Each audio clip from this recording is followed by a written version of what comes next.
Every time I hear the word cheaters, it just goes back to how we cannot deprive each other of things. We can only deprive ourselves, right? So let's take a minute. When you lie to yourself and you say, I want this, but I don't really want that right now. I actually want to be single and act like I'm single. But then I also want to tell people that I'm not, right? At certain times. I'm going to play my cards. That is in and of itself lying to ourselves because we do not even know what we want. If we knew what we wanted, we would get what we wanted. We would say, I want to be single, or I don't want to be single, or I'm not sure what I want, but I want to figure it out, right? That's the power of being honest with ourselves. That's what it gets us. It gets us everything we want when we want it. The opposite is when we lie to people because we're afraid. There's this deep and still trauma inside us that's telling us we don't deserve what we want, even if we found a way to say it, we wouldn't get it. The people wouldn't be willing to give us what we want, which is like the time that we need, right, to explore things with other people. Whatever it is, we're afraid. It's rooted in fear and lack of love for ourselves and our creator. When we violate the 10 Commandments, any of them in any way, but even more so when we're violating multiple ones at the same time, right? And so that's my idea of so-called cheaters is I don't believe you can cheat people. We can only cheat ourselves. And what does that say about people that are around that sort of put up with people that lie to themselves?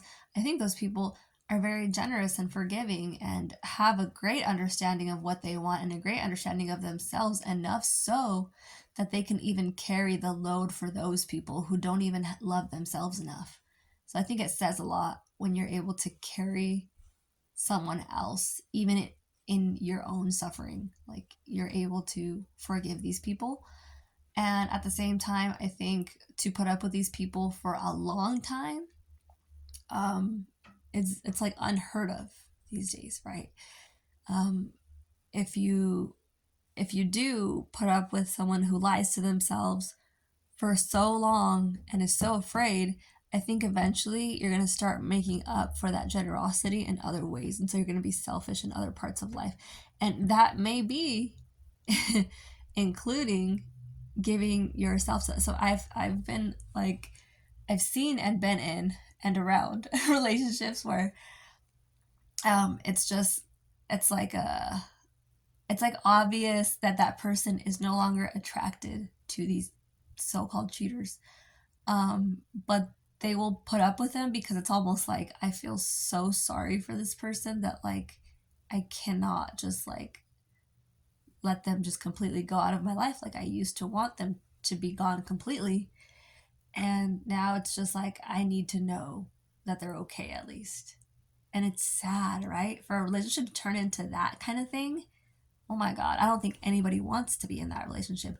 I don't think anybody wants to see that, be around it. Like nobody enjoys any of that. It just becomes really sad. So these are the things that we, I think, end up just going into without noticing it because of our own fears and then our fear of watching people fail. Because with that should come also acceptance, right? That we should be also generous enough, strong enough to know, hey, these people, when they fall, they're going to realize it eventually, even if it takes them longer than I expect them to, however long it takes them, it doesn't matter. It's not my business.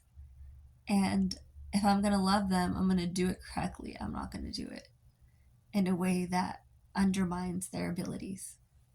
Right? So I think that's important to remember is like, we convince ourselves in our heads sometimes like I'm helping this person, I'm being cooperative, I'm being nice, but really we're just like a crutch for that person because when there's no respect there, it's back, it goes two ways, right? they will continue to disrespect you, and you will continue to disrespect them unintentionally, because that's all that really that they've allowed you to do, right? So it's not anyone's fault.